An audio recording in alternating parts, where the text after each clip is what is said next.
What's going on, Walking Dead family? Welcome back to the channel. I'm the Viking. This is my review and breakdown for Fear the Walking Dead Season 7, Episode 4. But before we get into it, guys, please leave a thumbs up for the video and subscribe to the channel. I really appreciate that.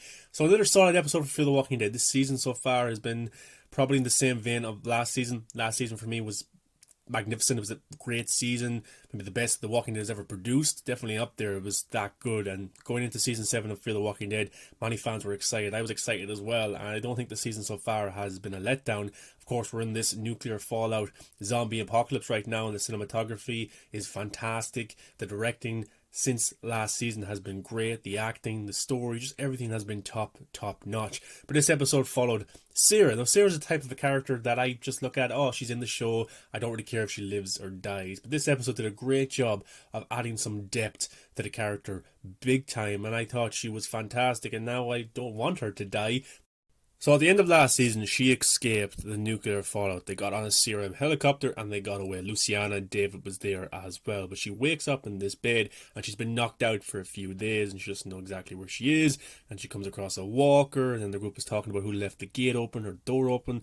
And Daniel's like, I'm sure I closed it, because remember Daniel last season was dealing with losing his memory and maybe dementia and stuff like that. So that's something that is recurring again this season. And they explain to her that Wendell didn't make it, or he's gone, or didn't have time to get Wendell. So this of course upsets Sarah because that's her brother, and then she sets out to go and find Wendell in this, well, actually where they are is not too bad in terms of the nuclear fallout, but there is a warhead that is leaking radiation. It didn't fully explode, one of the missiles, so that is causing problems. So it is dangerous enough, but it doesn't have that kind of orange or green environment that we got to see Morgan in a few episodes ago. So that was interesting. But she wants to find her brother, and every single day she is going to the same location using the walkie-talkies to get in contact with him or somebody that might know where he is. The opening title logo was pretty awesome. We get to see Sarah and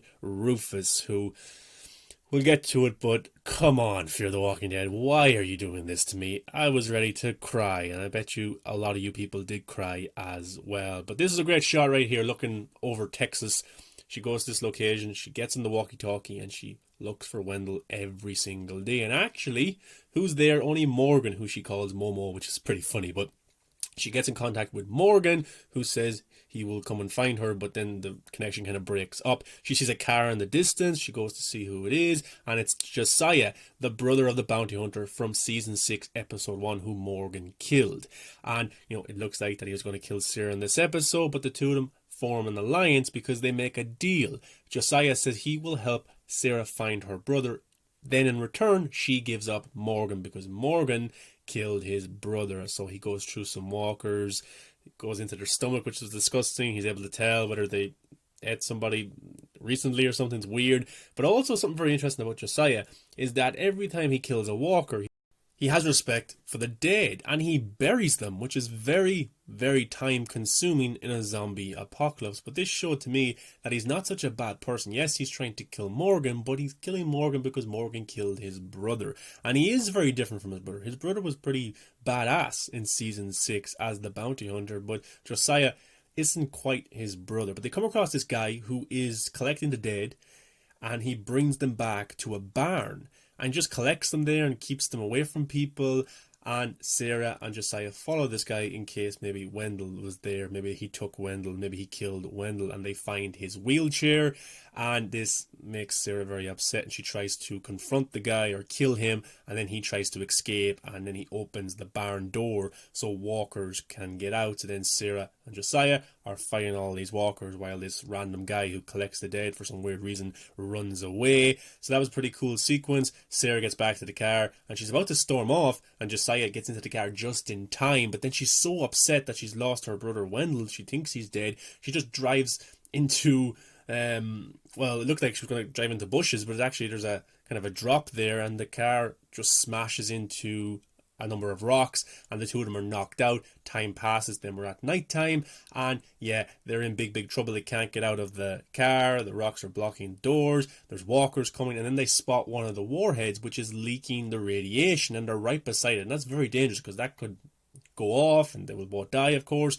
But then there was a very sweet moment between Sarah and Josiah. Josiah's like, I don't think your brother's dead. You would feel it. I could feel it when my brother died, my twin, because, Josiah and his brother, the bounty hunter, were twins. Sarah and Wendell aren't twins, but, they have this connection to each other.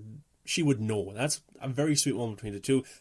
And she even says to Josiah that you're not a killer. But then Morgan shows up. Morgan makes great ground in the zombie apocalypse in this nuclear fallout. But there's a fight sequence between Morgan and the bounty hunter's brother, Josiah. And it was a great line from Morgan. I killed you.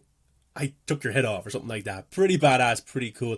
And then the two of them set off to fight, which was interesting. Not as good as Season 6, Episode 1 with the bounty hunter and Morgan. But then again, he's not the same as his brother. He doesn't have the same kind of skills. And Sarah's shouting at them to stop, because they're kind of her friends now. She's been around Josiah and she kind of trusts him enough. She just wants everyone to stop fighting. Then Josiah pushes Morgan to the ground and takes out his brother's head from the box to bite Morgan, because that was his plan all along. And things get pretty bad. The head drops on the ground. Sarah's able to stop them, but Rufus goes over to the head, which is a walker, and he thinks it's his owner, very close to him, and then the head bites Rufus, and now Rufus is about to die, and then everyone stops fighting, and then Josiah blames himself for all of this. He let his anger get the best of him, and then he stops the fighting, but he's crying and he's sad, and he tries to give Rufus some food, his last meal, and then he buries him. So that was a very sad moment right there. I'm not too impressed it happened. I did like Rufus, such a cool character. He's been around the bounty hunter, he's been around Morgan and multiple characters. He's even saved the lives of characters as well. So Rufus is not just a dog, he's been a very important character for Fear the Walking Dead in Season 6 and in Season 7. So that is a shame, and it was very, very sad to see him go. But, it's a show, zombie apocalypse, characters, people, animals have to die, but that was very, very sad. And Josiah stops the fighting and kind of comes back from this bad place he was in. But after the conversation between Josiah and Sarah in the car about Josiah felt when his brother was dead, when he wasn't around anymore, Sarah hasn't had that feeling yet. And Morgan thinks that Wendell might be with Strand, because Strand has built this tower, it's a safe place, and he's collecting people. So they go to the tower to confront Strand.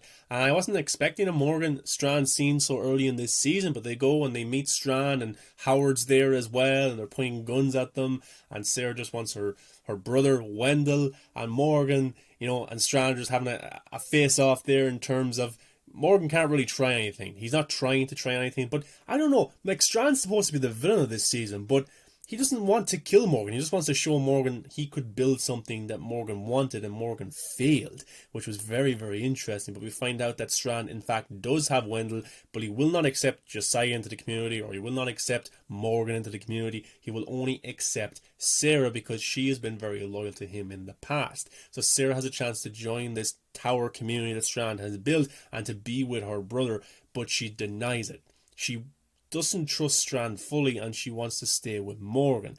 The only thing she asks of Strand is, please don't tell Wendell I was here. And then Howard's in the back like a little puppy. He's like, oh, we'll tell him if we want. And Strand's like, no, we won't. That's the deal.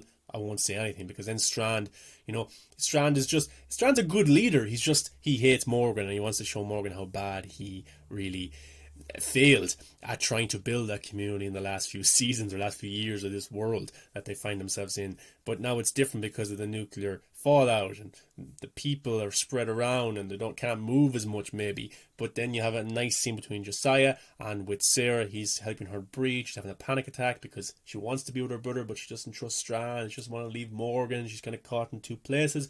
And Josiah as a character was written very well in this episode. He's a very likable character, and it looks like he's going to stay around for the rest of this season and maybe become a season regular. I would love him to join the group that Morgan builds. He's a very likable character. He will be a very good asset to the community. So yeah, I would love that to happen. But yeah, I don't know what's going to happen for the rest of the season. Like Morgan v Strand, how is that going to happen? Strand must do something to piss off Morgan, or vice versa, where the two of them have to fight. And then we have this Padre community as well that we have to find out more about, because people are going to this Padre community. They think it's the bee's knees. It could be a good place, could be a bad place. We'll have to wait and see.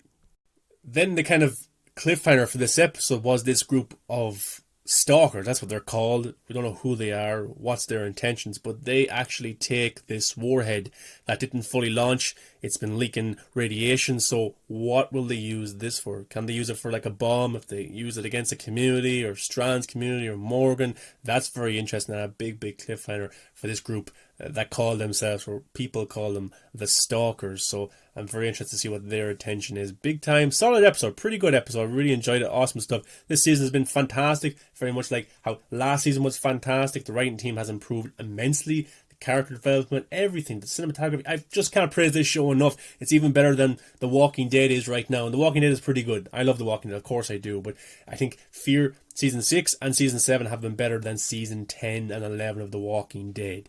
Two very different shows, but I just think it is. And rest in peace to Rufus this episode as well. He's the real MVP, a great hero, great character. It's just a pity that he was killed off and died in this way. But, you know, it is a zombie apocalypse, it is a zombie world, and people and things and animals have to die for the story to progress. So it is a shame. I would have kept him around, to be honest. You didn't really have to kill him off. But then again, I would like a physical character more, like Josiah, like a human being character there. So I'm glad his character didn't die and he didn't try and kill Morgan further. He learned his lessons by letting his anger get the best of him. And I think him and Sarah can have a good connection for the rest of the season. Definitely, this can be not Wendell to her, but just a brother to her, which will be fantastic to see as well. But guys, solid episode. What you think of it?